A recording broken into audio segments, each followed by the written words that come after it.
contents page. Duh!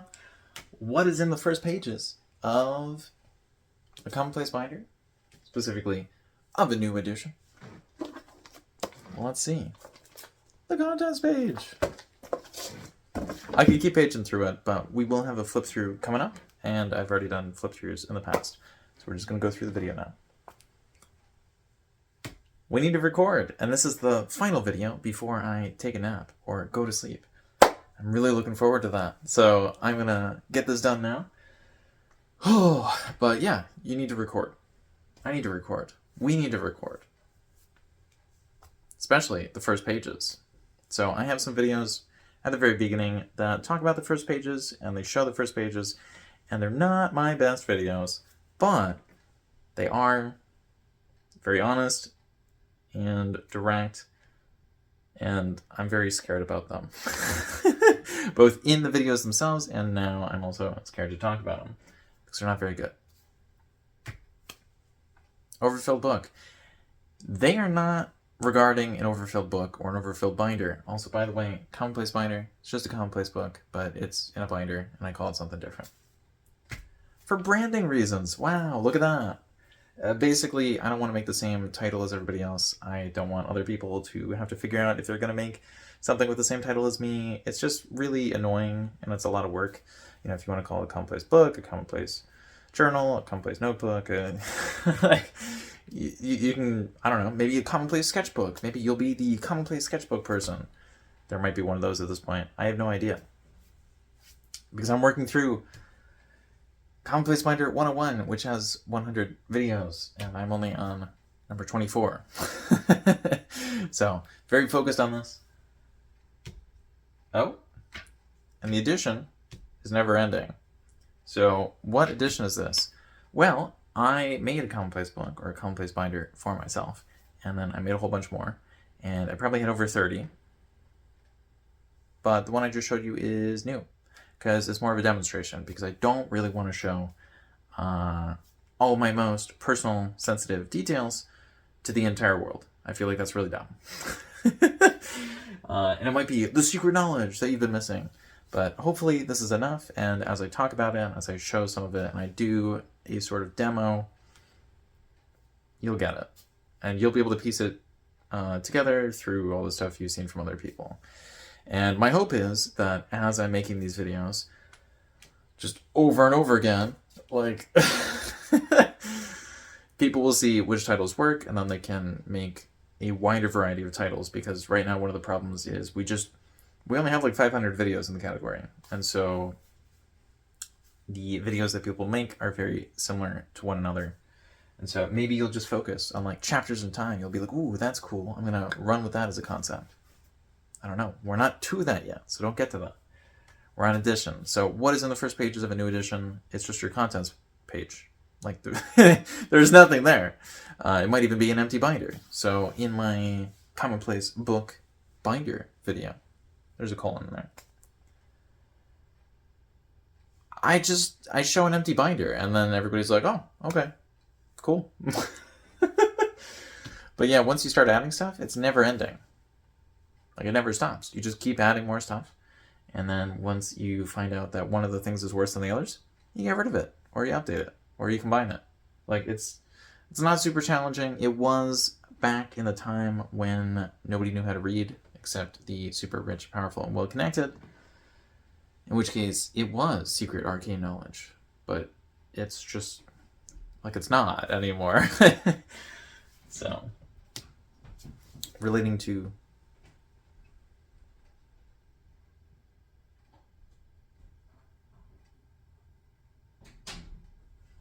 okay, had to wait for the person to go to the bathroom.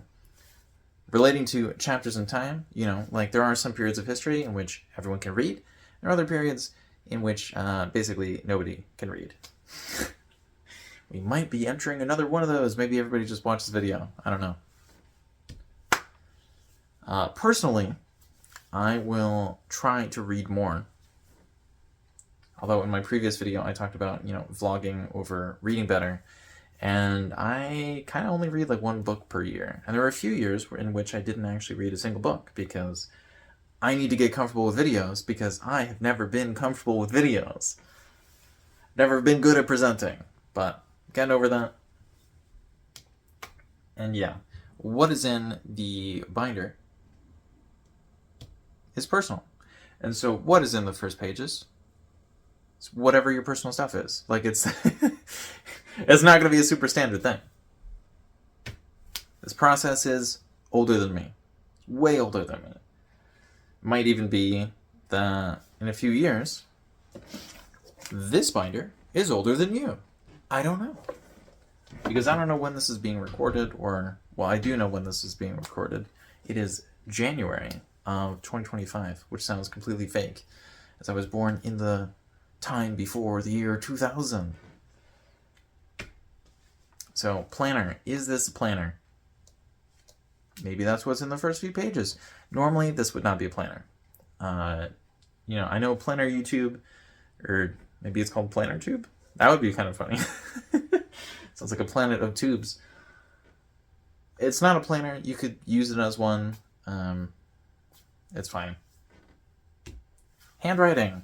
So this is something that seems to be very important to a lot of people. What does your handwriting look like? Now, historically, at least according to the book that I continuously reference on this channel, because it is the only book that I've read on the subject. But I did read it after, you know, I made several videos after I'd already done this for a decade. I was like, you know what, if I'm going to make videos on the subject, I should probably have read at least one book on the subject. So, grab your book. But in the book, How Romantics and Victorians Organized Information by Gillian M. Hess. There was some talk about handwriting and how some people would be like, well, you know, if the handwriting sucks, then the brain also sucks. Kind of like if somebody sees an ugly person and they're like, oh, they must be dumb and bad. It's like, are you sure? Are you sure? I don't know. That kind of feels like projection, maybe. But yeah, on to the notebooks. What is in the first new pages of an edition that is a notebook rather than a binder? Well, again, it's like the same thing. So you might not have a contents page, but you'll have an index. Or maybe the index is in the back, and you still have a contents page anyway. Like, whatever's in the front is whatever you feel like putting in the front, because this is personal. Like, don't worry about it. Obliterating history. So if you have a binder, you might feel tempted to rip out the first few pages. Except you don't need to rip them out, because you can just open the rings. That's why we hole punch stuff. That's why we don't use the notebooks. Or at least that's why I don't use the notebooks, because I don't want to see something at the very beginning, which I don't like anymore, and just suffer through like 200 pages or 100 pages or however long the notebook is, and just keep seeing that whenever I open it up again. Like, it's a huge demotivator. Like, I'm going to feel sad or stressed or depressed or whatever. Like, I don't want to see the garbage at the front. I want to be able to move that out of the way and go and see the garbage when I want to see the garbage. Ideas.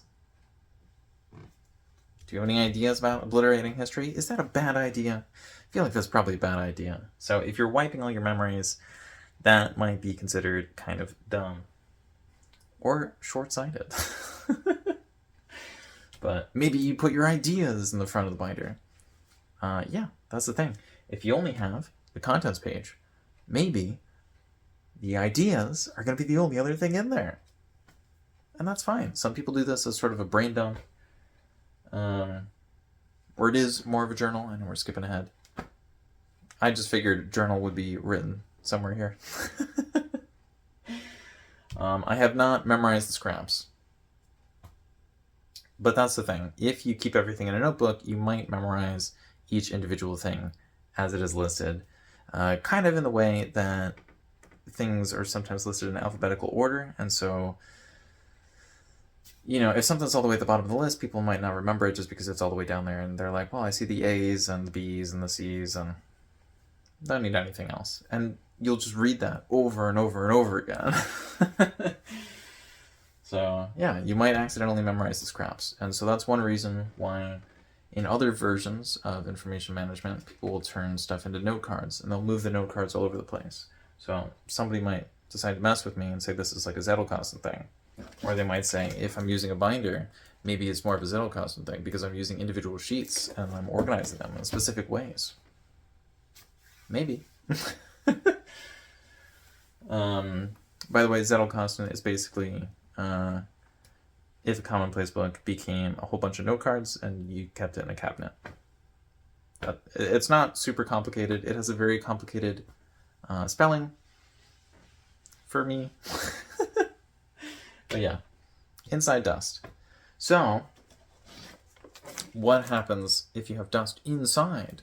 Or, you know, you're just inside and there's a lot of dust. Well, if you're allergic to dust, that might be a problem. So maybe opening and closing the binder, it's just going to throw it all over the place. That might be kind of a problem. So what do you do about that? I got no idea. I really don't. Maybe don't use the binder, you know? Maybe clean the space, maybe spend more time in a different space, or spend time outside, or... I don't know. I don't really know what to do with the inside dust. Hopefully, the stuff inside your book isn't only dust. But yeah, maybe that's your first few pages. Maybe it's just layers and layers of dust. Music. Well, maybe you open your book and it has music playing. And that's lovely. It's going to be like one of those note cards. Not this type of note card, but like a holiday card. Maybe like a Hallmark card. It's going to play some wonderful tunes. But no, you're probably going to write down some sort of media that you've consumed in some way. That's probably going to be music. Maybe a YouTube video or a movie.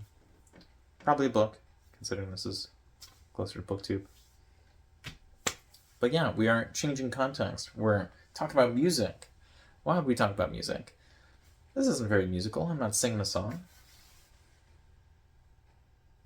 Because sometimes, in the personal book, which ends up becoming an overflowing book, you will add music and a whole bunch of other things. Now, this is one reason why a notebook is kind of a problem. It might overflow, because if you can't take stuff out or put stuff in, you might put stuff in anyway. Might get glued in, and then the book, which is closed, might look a little bit more like this, but it's like all filled with stuff. And so it's just like, journal. So you can journal about that crazy thing I just did. I feel like it kind of hurt my wrist a little bit. My forearm. Might be because I'm tired. Maybe it's because I don't lift. Gotta hit the gym. Maybe that would help me raise my volume. No, I'm trying to be quiet because I think somebody, actually one room away, is going to a wedding tomorrow. So I have to try and be quiet. And with that, I think we will end the video. The contents of a binder, at least the first few pages, should have been explained in this video. If you didn't like that, you know, let me know in some way. By like, dislike, or comment. If you do something random like creating another video to like specifically call me out, I guess that's fine. That'd be super random and a lot of work on your part. But if you really want to, go nuts. But in the next video, rather than just talking about the contents page and the stuff at the very beginning, we're going to talk about the contents of a binder, which is probably going to end up pretty much the same as this video. So I think you'll have to wait until next week for that. And thank you for waiting through this more than 10-minute long video. Looks like it's closer to 14 minutes. I will see you later. Goodbye.